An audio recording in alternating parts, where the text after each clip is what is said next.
अस्सलाम वालेकुम, आप देख रहे हैं PA न्यूज HD और मैं हूं आपके होस्ट सादिया बतूल।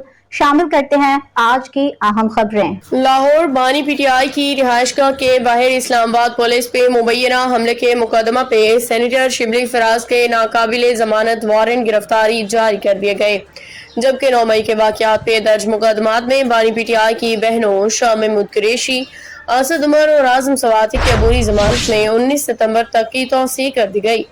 इंसदाद दहशतगर्दी अदालत की 2 मुख्तलिफ अदालतों में जमानतों की अलग अलग दरखास्तों पर समाअत हुई।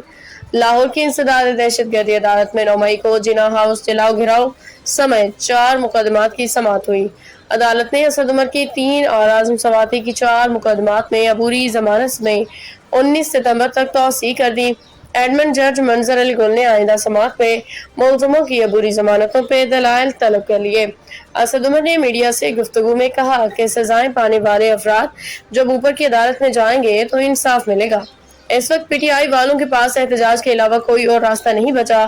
मुस्लिम लीग नून का ऑफिस जलाने, कलम चौक पे कंटेनर जलाने समेत 9 मई के 6 मुकदमात में अदालत ने अलीमा खान, नज़मा खान और दीगर की अबूरी जमानत में 19 सितंबर तक तौसीह कर दी।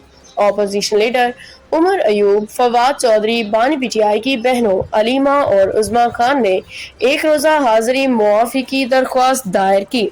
न्यूज स्टूडियो से अब तक के लिए इतना ही। मजीद खबरों और अपडेट्स के लिए देखते रहिए PA न्यूज HD।